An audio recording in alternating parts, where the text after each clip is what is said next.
Welcome to the Rainey Leadership Podcast, where we do a deep dive into company culture. Rainey is a car dealership located throughout South Georgia, and we are striving to be the best car company by first being the best care company. And one way that we do that is every week we meet and talk about company culture. Today, we're going to be diving into the book, Culture Rules by Mark Miller. Last week, we heard from our general manager, Tommy McDonald. And this week, we're going to hear from our CEO, Bob Rainey. So let's dive in to part 2. Hey, just the greatest game on earth, the game of culture. I've learned some things about board games, Bailey, that interested me a lot. How does somebody create a board game? And they just create this magic circle where, the laws of the land are set aside, and you can go inside this magic circle and you can play a game.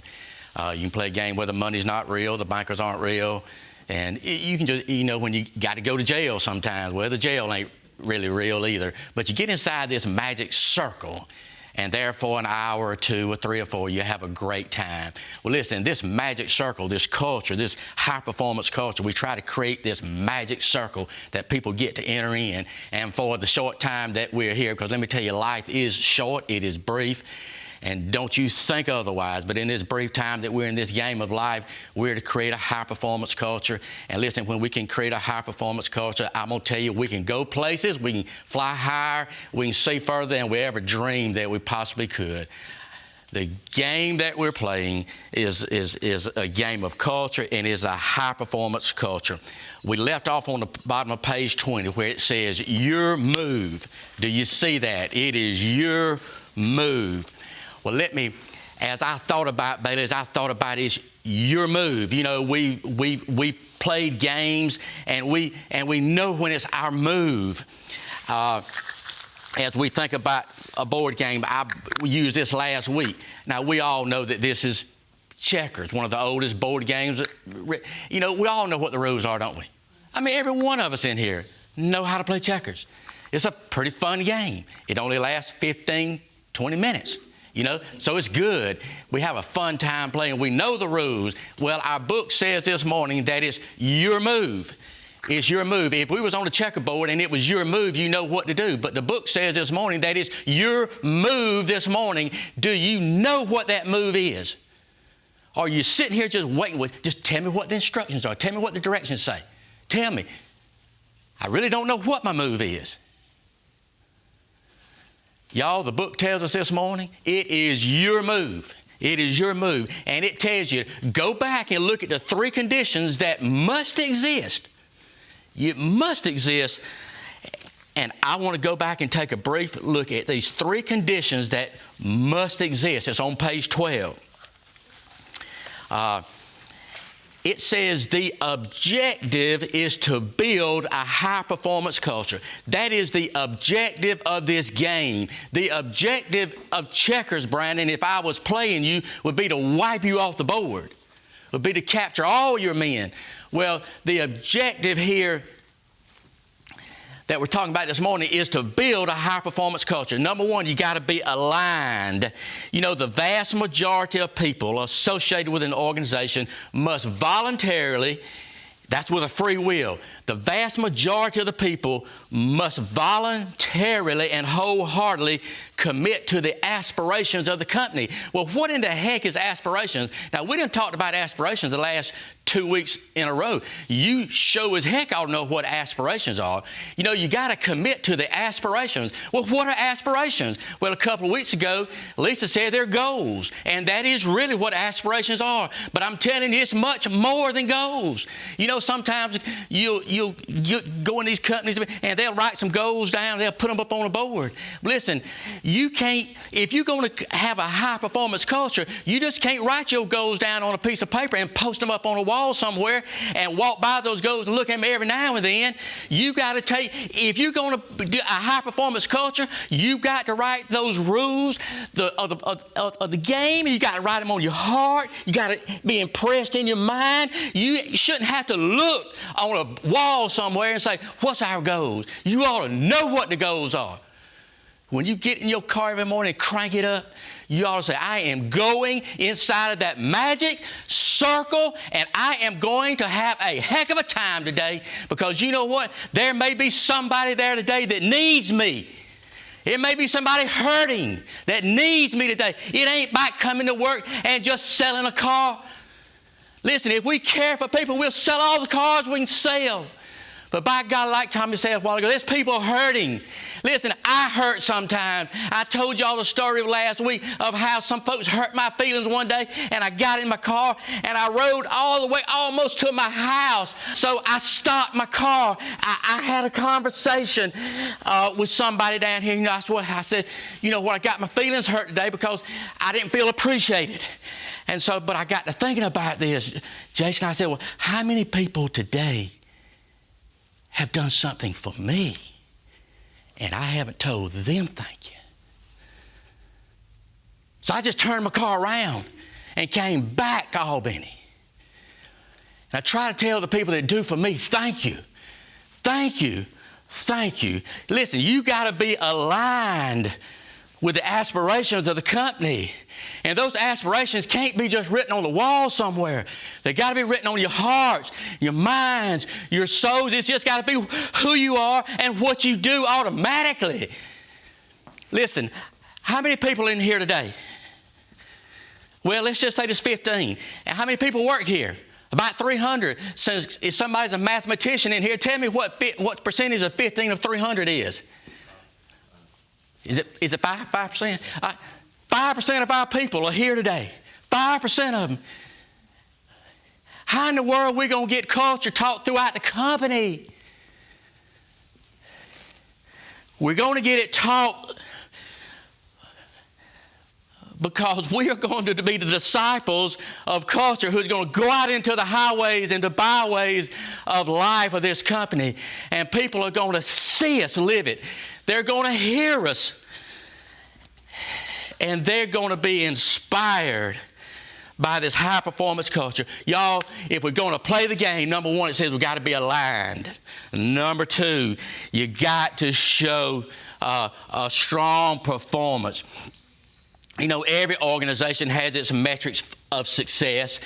But regardless of the end goal, whether you're a nonprofit or you're a for-profit, regardless of the end goal, high-performance culture, it teaches us, it produces superior results day in and day out, time after time. And let me tell you something. If you don't want superior results in this company, if that is not your desire, then I'm just telling you, you need to get in your car and go home. Go home. We don't need that. We don't need that toxicity in this company. You come and you perform because you're going to know what the aspirations are. You got to perform. You got to well, I tell you what. You know what greatness hinges on? Do y'all remember? Greatness hinges on execution. Now, can you picture in your mind, Christy, a hinge? A hinge. I mean, when you think about a hinge, what are you thinking about? Where's your hinge at? On that door. On that door. And why that door? It squeaks. It squeaks. You dead gum right. I think about that hinge right there. You know how many times I thought about that squeaky hinge? Well, this morning I asked Mike, I said, Mike, bring me a can of WD-40. Let me tell you, greatness hinges on execution. Greatness, you want to be great, Candy? Well, it hinges on execution.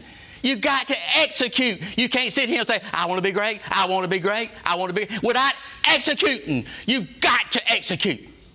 Now, Bennett, go back there and open that door. I want to hear that thing squeak. And let me tell you something. Culture, it says greatness hinges on execution, but culture is the oil that oils the hinges. Does it squeak? Oh, it squeaks. And it doesn't, it might not bother anybody. Your bathroom door piano squeaks. You may not know it, but it does. Okay, greatness hinges on execution. But What is the oil for the hinge? Culture. High performance culture is the oil that's going to quieten those hinges. We got any squeaky people around this place with toxicity? Talk. Don't really enjoy this. Don't really like to be around them people. Yes, we got it. Well, we got some WD-40. Well, high performance culture is our WD-40 that's going to cut out the squeaking. It's going to do it. It's going to do it. Improvement, y'all. We got to improve. If you cling doggedly to the past, you might shine brightly for a season. But I'm telling you, it will not last. It will not last. Is your culture getting better? Well, I want you to listen to what Mark Miller said. I want you to listen to what he said. He said, is your culture getting better? Then he says this right here. He says, building a high-performance culture. Now, I want you to listen to this now. I'm just telling you. I know our cell phones, we want to pay attention to them. But I'm telling you, don't try to put your cell phones down for just a minute. And y'all listen to me now. Mark Miller, you ought to listen to what this man says. You ought to listen. Now, he says you got to do something about a high-performance culture. You know what he says? He says you got to build it. You got to build it. Now, how in the heck are we going to build a high-performance culture?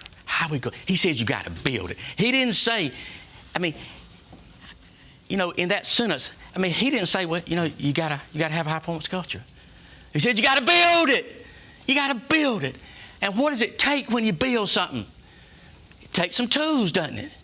But you know what it takes? It takes a mindset. It takes sweat to build it. Building a high-performance culture. He says you got to build it. You got to build it. But he also says something. He said it requires,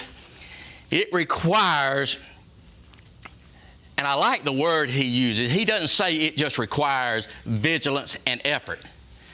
Now, he could have said it just requires vigilance and effort. But you know what he said? Did somebody say, did I just think? Constant. He said it requires constant vigilance and effort. Now, Candy, can you tell me what constant means? You read the word constant. You think you know what constant means. What does constant mean? I think that's a good way to put it. Because I looked up the word. It's a situation that does not change. Constant. It just does not. You got to do it all the time. All the time. It ain't like building a house and one day you hand the keys to the owner and say it's finished. High performance culture is never finished. It's constant vigilance, constant effort.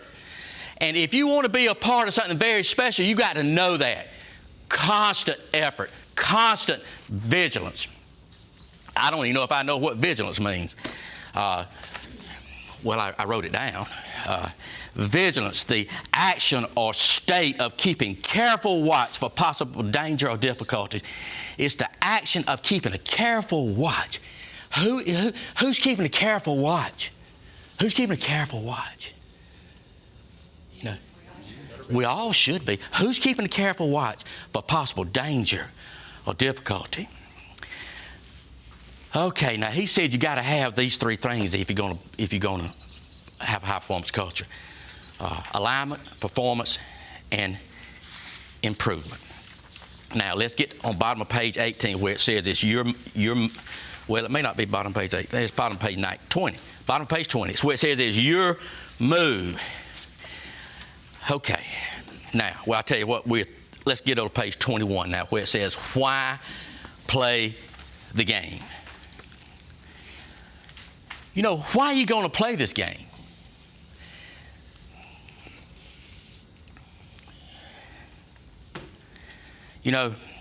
Engagement leads to ownership. Ownership leads to action. You can't play a game of checkers without getting engaged. You can't perform high performance culture without engagement. Engagement I looked up the word engagement. You know, 2 or 3 definitions of engagement. The first one I didn't pay no attention to. It talked about an agreement to marry someone. You know what? I just skipped over that. But you know what? I read the next definition, and I went back to that one. You know, it's an agreement to marry somebody. You know, a high-performance culture. You know, why play the game? You know, we got to get engaged. We got to get married to the aspirations of this company, to be married to it. Engage leads to ownership. Ownership leads to action. That's what we got to be active in creating this high-performance culture. You know, in a game that requires more than chance, you know, some games are nothing but chance. But in a game that's more than chance, it tells us that your good moves are good and your bad moves are punished. It's just reality. Well, the same is true with culture. You know, many times we have competing priorities in this business world. And if you're not careful, the distractions of the day can destroy your culture and your future. It says organizations do not drift toward greatness. They don't drift toward greatness. And I'm going to tell you, if you ain't careful, that's what you'll want to participate in. You'll want to participate in what you think is a drifting. I just come here and I'll drift with you. I'll just get in the stream with you and we'll just drift. We'll drift. Let me tell you something. You cannot sustain a high-performance culture by drifting. You cannot do it. Organizations do not drift toward greatness. It goes on in that next paragraph to say, Peter Drucker said, culture eats strategy for breakfast every day. You know, and you know, I've heard that. Culture eats strategy for breakfast every day. You know, some organizations, they'll come and they'll have strategy, and they'll never mention the word culture. I just told Jason the other day, you know, we were up at a 20 group for a couple of days, just a few days ago in Nashville. I don't know that I ever heard the culture mentioned once. I heard a lot of other things mentioned, numbers and performance, and all those things are good. You know, I'm not saying we shouldn't talk about those things.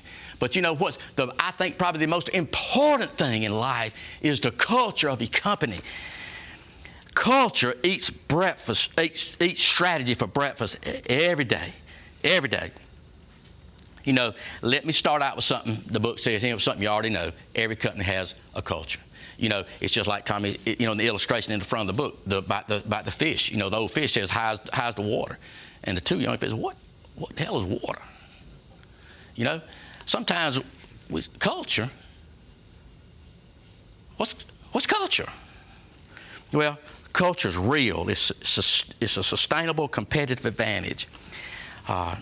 The culture is a source of significant organizational drag. It can be. You know, organizational drag is where people waste time and it saps energy. Have you ever experienced that? Organizational drag, where people just sap the energy out of you. Have you ever been around somebody like that, just sapped it? You ever been around somebody that just gives you energy? Oh, yeah, we have. And that's what we like. But you know the opposite of that. Some people just sap energy out of you, and you just want to get away from them. But let me tell you something. If you leave that, listen. You ever had a situation with an employee, you know they're not right for the company, but you don't want to hurt the feelings, so you try to let them hang on, and it gets so toxic of a situation it begins to affect everybody in the office, and you know you just got to do something about it. You know, you got to understand that is toxicity and it's hurting our culture and can kill an organization. And I wouldn't want anybody to kill our organization. But listen, why would you consider playing the game? Well, it says on page 22, page 22, it says treading water is not an option. Now, why are you going to play the game? Why are you going to play the game of checkers? You know, why? Because you want a few minutes of entertainment. Why are you going to play the game of culture? Why are you going to do it? Well, if you're going to do it, now, listen, treading water is not an option. What's treading water? Well, we kind of think we know what it means. We kind of do. What's treading water? Stay in its place. Let's see what it says. Yeah. an unsatisfactory situation where they're not progressing, but are just continue doing the same thing, just stagnant. Treading water is not an option. There are no stagnant cultures. Now, you might think, well, I ain't going to do nothing. I'm just going to stay right here.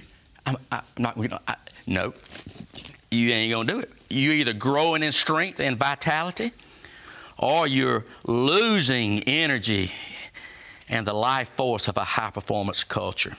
A thriving culture will release the untapped potential in your people and your organization. Let me tell you, that's probably the most exciting thing to me, that a thriving culture will release the untapped potential. Because let me tell you, do you know how much potential you got? Do you know? Do you know how much potential you got? The answer is, I don't think you do. It's part of me to help you reach your full potential. Brandon, you're the same way. All of us in this room, we're the same way. A high-performance culture, a thriving culture, it will release the untapped potential. And let me tell you something. If I can get your untapped potential released, you know what happens? Oh my, it's like a bomb goes off in the building. We've got the highest performance culture that exists. And I'm going to tell you, that is what you want to work in and to live in, because it is so much pleasure and joy in work when you have that thriving culture. Listen, are you a person that likes to avoid risk? I think we all, I've taken plenty of risks in my life, and so have you. But do you enjoy risk? Are you a person who likes to avoid risk? Sure, I would like to avoid risk. I wish there was a way just to avoid risk. I wish that every car half a car didn't get repoed. It's just a risk we take when we sign a customer up for a car. But if you're a person who likes to avoid risk, you know what you ought to be interested in doing? Building a good culture. Absolutely. If you want to avoid risk, build a high-performance culture. If I sit on my rear over here and do nothing, what's going to happen to them people in that PDI department and that service department? Do you think they're going to really care or give a flip about anything? If I can't be a part of their life to know when they're hurting, and I don't know when they're all hurting, but if I don't go over there, I'll never know. You want to avoid risk? Well, you better read the first 30 pages of this book, and you better start working on your high-performance culture. Because when you do, it will create a wonderful organization that you'll want to be a part of. Finally, it says right there, a high-performance culture is the ultimate competitive advantage. Let me tell you something. Nobody can compete with a high-performance culture. Sometimes, in the past, I wanted to worry about them people down the street. I want to worry about my competitors down the street. Let me tell you what we need to work on. We need to work on our high-performance culture here. If we will work on ourselves and have that high-performance culture, listen, we'll have the greatest competitive advantage that exists. A high-performance culture is the ultimate. What does ultimate mean? It's the best imaginable. It's the ultimate competitive advantage. And what does advantage mean? It's a condition that puts you in a superior position. That's the advantage that we want. Listen, it reminds us in closing here that culture is far too important of a game not to participate in. If you sit this one out, you're jeopardizing more than profits. You are. Listen, the high-performance culture is something we need to work on every day. Don't look to me to create the high-performance culture throughout the company. I need you. I need you. We need us all to create the high-performance culture that Mark Miller is telling us about in this book. We hope as you listen to this podcast, it'll motivate your team and you guys will play the game, as Mark Miller says in Culture Rules. Thanks again. We'll see you next time.